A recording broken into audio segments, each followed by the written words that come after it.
Hello, this is Bill Ain't No Limit Hubbard bringing you another short video, this one regarding advanced hand reading.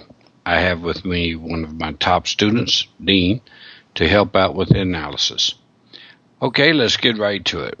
400 big blind deep, 5-5 no limit, 2,000 deep, and it's very unique in that we know that the villain is an excellent player. We can expect the villain to play exactly the way we would play. We're not going to expect any tricks, anything crazy. He's going to know how to play a deep stack strategy and play it well.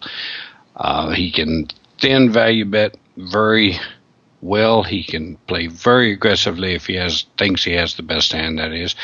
Probably a little sticky with big hands, just like most grinding rigs at any limit. Okay, the hand we start out where a middle position raiser raises to 20. The villain in the small blind calls. We have 2/8 in the big blind, and we call. Okay, the flop comes king, 10, 8. 10 and 8 are hearts.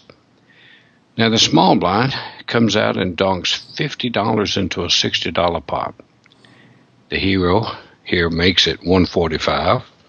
I personally would make it a little larger than that, but anyway, the hero did make it $145.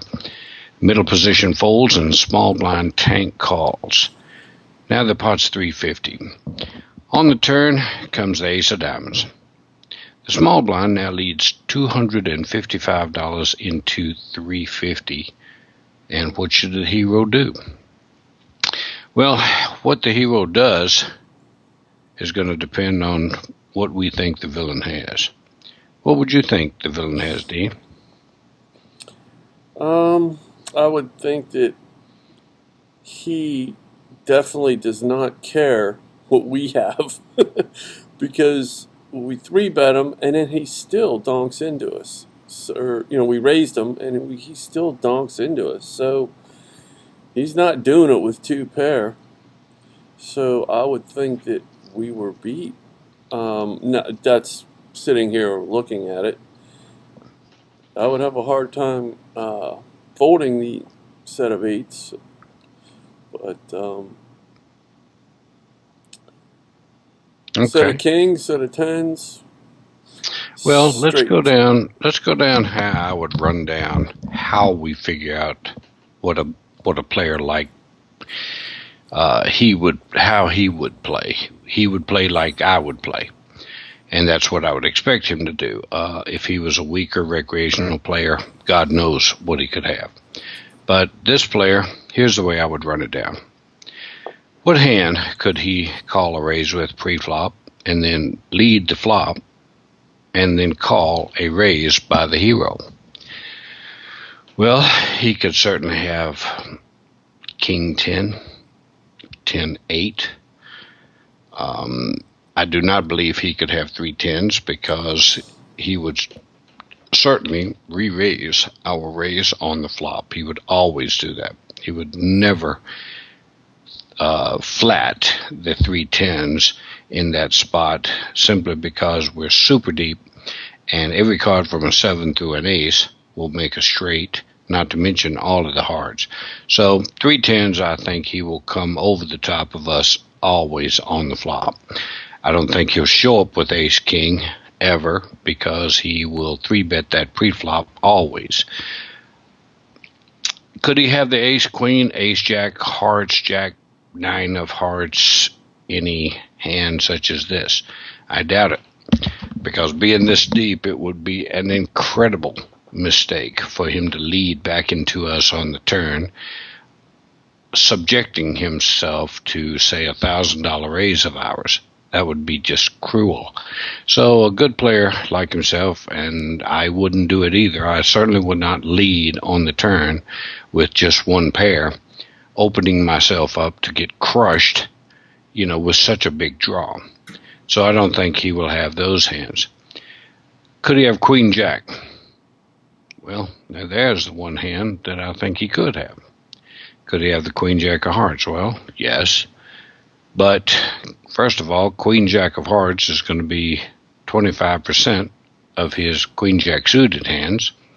And if he played any of the queen jack offsuits, where he certainly could, being this deep and being it only a three-handed pot, I could certainly see him playing that. So queen jack of hearts is going to be a very minute portion of his queen jack range, that is. So could he lead that into us on the turn? Could he bet the flop and then call a raise? Absolutely yes. So I can't think of any other hand that this villain has at this point in time other than queen jack, and I think only about 10% of the time he'll have queen jack of hearts. So once we know that, what would you do now? Whenever he bets the 255 into 350 on the turn, well, we just decide if we want to, call and just see if we boat up. But if we're going to do that, I think we need to decide if he ever is going to pay us. What do you think he'll do? What do you think a good player, a really good player, will do with a straight on the river if the river came, say, a 10, or if the river came a deuce of hearts, or a break? Oh, geez. Bet fold, and I think a really, really super great player would check fold. Well, personally, I think the top player would bet fold. I don't think he should turn into a little girl and check, because too many hands we could have that we checked back, like ace 7 of hearts. If we could have that, we would certainly check it back on the river if he checked it to us. So I personally think he will bet at least half pot, which would be about 450 on the river. So we will gain the extra 450. Therefore, it will be plus EV for us to call the turn bet, even though we are not getting 3.5 to 1. But we will certainly get it by the time we pick up his river bet of 450. Is that where we ought to leave off, though? Just calling to fill? What do you think?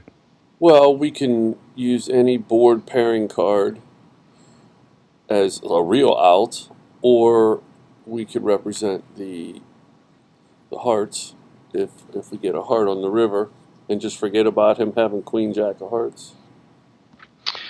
Well, I think that's a real good alternative. I mean, I'm pretty spot on certain that he has queen jack here. Any other hand really does not make sense. I mean, I know there could be a few white blackbirds in there, very, very rare hands that he just whatever spazzes out with, but I think for all intents and purposes, 90% of the time he has queen jack of some other suit or unsuited, and maybe 10% of the time queen jack of hearts. So you're exactly right. For me, if the deuce of hearts comes on the river, this is where he's going to bet about half pot. I'd say about 450, 500, 525 into 850 or 900, and I'm shipping it. I'm going to have about 1550 or so left. He's going to make it about 500. I'm going to make it about, no, actually, I think I've got about 16. So I'm going to ship to 1600. That's going to be an incredibly difficult call for him, and it will be absolutely, my story will make total sense. It looks like I could have a heart draw raising it on the flop, calling on the turn, and then raising over his bet on the river. If it comes a 10, if he bets half pot, I'm probably going to raise it somewhere in the neighborhood of 1,000. I think at this point, if he bet 500, I don't think he could fold that size of pot for about another 500-600, something like that. I think the 1600 shove will get the candy. I think a min raise. I don't know that he would call when the board pairs. I don't think I would get that many calls if he bets 500 and I raise it to 1,000, 1,100. He probably folds quite a bit of those, but there'll be a few calls in there. If I shoved, I don't think I would get any calls. And of course, if a break comes, then he bets half pot. I'm just folding. So that is how we look, going all the way back to pre-flop, looking at the action on the flop, what he expects us to have, what we expect him to have. Some people also would say, wait, he shouldn't have queen jack because he should check raise the turn here. That's absolutely incorrect. This deep, a very good player would never check raise another very good player, simply because it's completely transparent what we have at that time. And there's also the chance that he checks the turn and we check it back. That would be absurd of him. So good players really don't make those type of mistakes. And the fact here is, the villain being such a good player, we're able to pretty much predict all of his moves, and that way make a spot-on read and be able to play the river perfectly. What do you think, Dean? I think it's genius, Bill.